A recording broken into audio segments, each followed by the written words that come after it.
গ্রামের মেয়ে হয়ে শহরের বউ হয়ে এসে কিভাবে মানিয়ে গুছিয়ে নিয়ে সংসার করছি।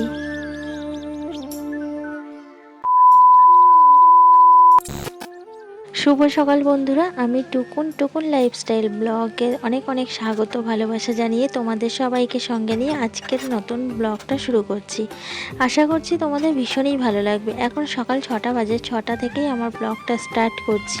আজ বুধবার, তোমরা সকলে কেমন আছো? আশা করছি যে যেখানে আছো সবাই খুব ভালো আছো, সুস্থ আছো, আর তোমাদের ভালোবাসা আশীর্বাদে আমরাও খুব ভালো আছি। সকালবেলা ঘুম থেকে উঠে ফ্রেশ হয়ে সবার প্রথম চলে এসেছি ওপরে এসেই কালকে রাতের বাসন ছিল, সেই বাসনগুলো মেজে নিচ্ছি। আর কদিন ধরে আমাদের এদিকে ভীষণ বৃষ্টি হচ্ছে, রাত দিয়ে দিন দিয়ে প্রচুর বৃষ্টি হচ্ছে। তোমাদের ওদিকেও কি এমন বৃষ্টি হচ্ছে? আমি বাসনগুলো ভালো করে ধুয়ে মেজে নিই, তারপরে আবার আসছি তোমাদের সাথে গল্প করতে।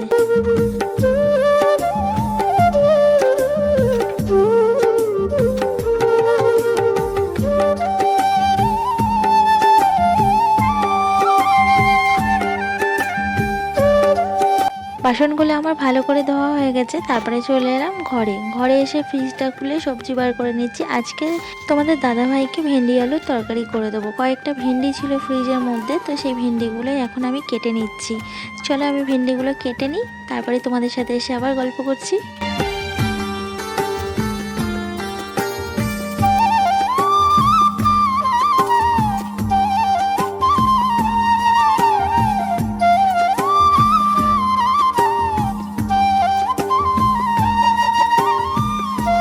ভেন্ডি আলুগুলো কেটে আমি চা বসিয়েছিলাম, তো চাটা হয়ে গেছে। আমি চা নিয়ে নিচে যাচ্ছি, দাদাভাইকে ডাকবো, তারপর দুষ্টুকে ডেকে ওকে স্কুলে যাওয়ার জন্য রেডি করিয়ে দেবো।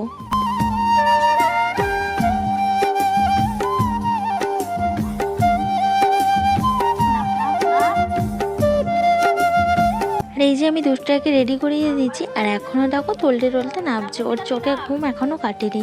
প্রত্যেক দিন সকালবেলায় ও এমনই করে, টেনে টেনে ওকে তুলতে হয়, কিছুতেই উঠতে চায় না। আর যেদিন স্কুল থাকে না সেদিন সকালবেলায় উঠে যায়।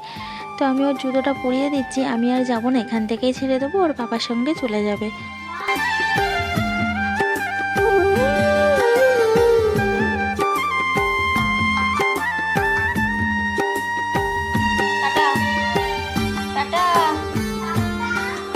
তারপরে আমি চলে এলাম সোজা উপরে, আর উপরে এসে দেখি অনেক নিচু দিয়ে একটা প্লেন যাচ্ছে। যদিও আমাদের এখান দিয়ে নিচু দিয়েই প্লেন যায়, আর প্লেনের আওয়াজে কান তো পাতাই যায় না। তো প্লেনটা ভাবলাম তোমাদেরকেও একটু দেখিয়ে দিই। তারপরে চলে এলাম রান্নাঘরে এসে ঝটপট এখন আমি তরকারিটা বসিয়ে নেবো। আর এখন 8টা বাজে, 8:30টার মধ্যে আমাকে টিফিন রেডি করতে হবে। তো চলো আমি ঝটপট টিফিনটা বসিয়ে দিই। আমার এখনও তরকারি করতে হবে, রুটি করতে হবে। এই দেখো সবজি কাটা, তো এই যে তরকারিটা চটপট বসিয়ে দেবো, তারপর আটা মেখে রুটিগুলো করবো। 8:30 পৌনে 9টার মধ্যে আমাকে টিফিন রেডি করতে হবে। তো চলো বন্ধুরা, আমার সঙ্গে থাকো।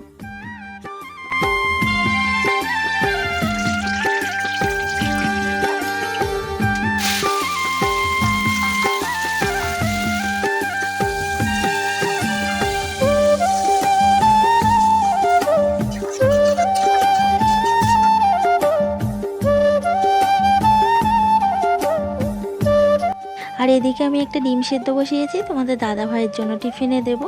তারপরে চলে এলাম এ ঘরে, এসে আটাটা ঝটপট মেখে নিয়ে রুটিগুলো বেলে নিচ্ছি। আর রুটিগুলো সব একে একে বেলে নেব, তারপরে রান্নাঘরে গিয়ে একে একে ছেঁকে নেবো। কারণ রান্নাঘরে তো আমার কোনো জায়গা নেই যে রুটিগুলো বেলবো আর ছেঁকবো, তার জন্য আমার একেবারেই বেলে নিয়ে তারপরে যেতে হয় রান্নাঘরে।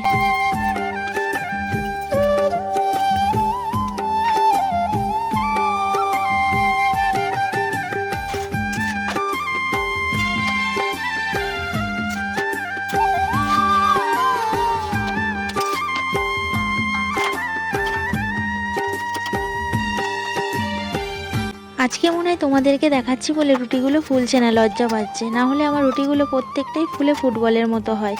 তো এখানে দেখো কয়েকটা রুটি ফুলছে, আর প্রথমের দিকে কয়েকটা রুটি ফুলেনি। তো আমার রুটি হয়ে গেছে, তোমাদের দাদাভাইকে টিফিনটা দিয়ে দিচ্ছি, ও খেয়ে নেবে। আর এদিকে আমি ততক্ষণে ওর টিফিন নিয়ে যাওয়া টিফিন বক্সটা রেডি করে দিই। তো এখানে আমি 4টে রুটি দিয়ে দিয়েছি রোল করে।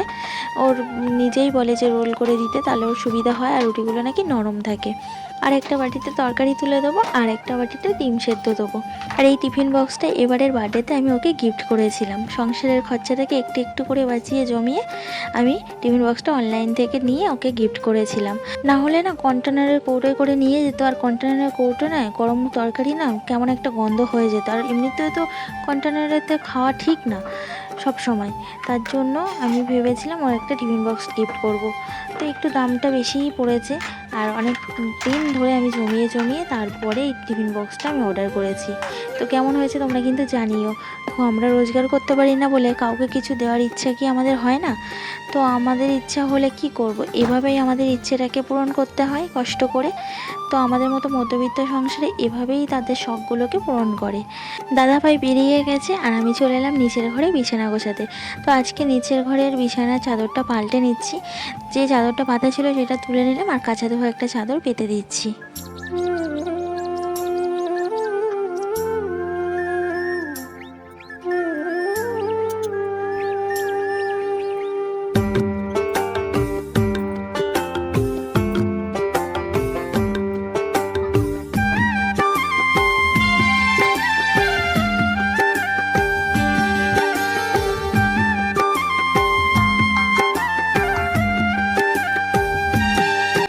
নিচের ঘরের বিছানাটা কিন্তু আমার সুন্দর করে গোছানো হয়ে গেছে।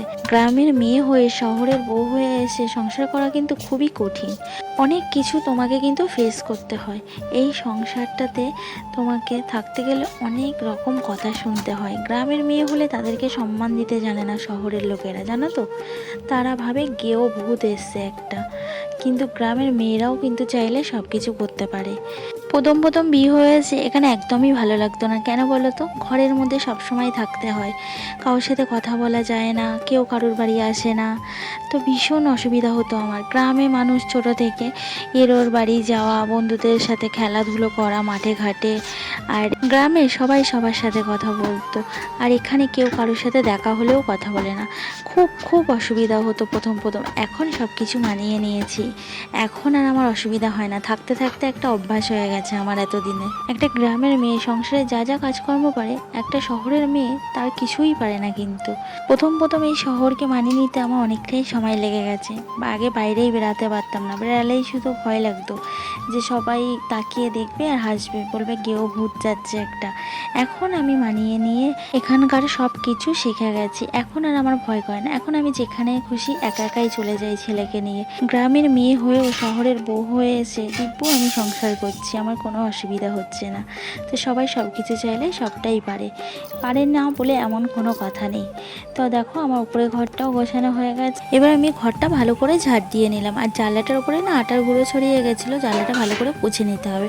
তারপরে চলে এলাম রান্নাঘরে। রান্নাঘরে এসেই ভাতটা বসিয়ে দিলাম, অনেকটাই বেলা হয়ে গেছে। আর দুষ্টাকে স্কুল থেকে আনার সময় একটু চিকেন নিয়ে এসেছিলাম, প্রায় 2 সপ্তাহ মতো হয়ে গেল চিকেন খাই না। আর দুষ্টুটা একটু চিকেন খেতে ভালোবাসে, ও বায়না করছিল। সকালবেলা তোমাদের দাদাভাইকে বললাম যে একটু চিকেন আনবে, অনেক দিন তো খাওয়া হয় না, দুষ্টুরাও বায়না করছে। তো দাদাভাই বললো ঠিক আছে, তাহলে স্কুল থেকে আসার পথে নিয়ে এসো। ও টাকা দিয়ে গেছিলো, ওর জন্যই বিশেষ করে আনা। ও তো মাছ টাছ খেতে চায় না, ও একটু ডিম চিকেন এগুলোই একটু ভালোবাসে। তো চিকেনগুলো আমি ভালো করে বেছে ধুয়ে নিচ্ছি, তারপরে রান্না বসাবো।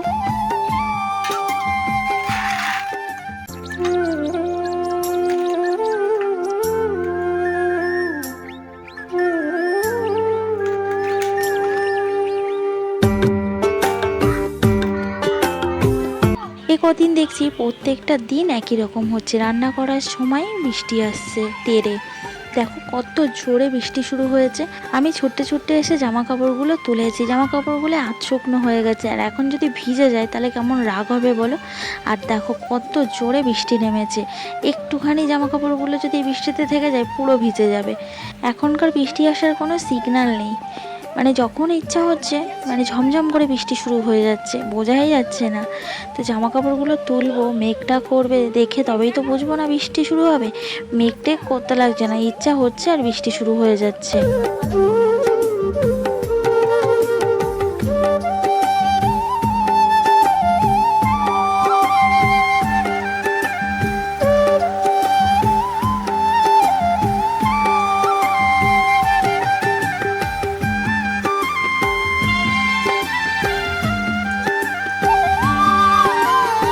এরকম ঝমঝমিয়ে বৃষ্টি আসলে সবাই কি সুন্দর আনন্দ করে, তাই না?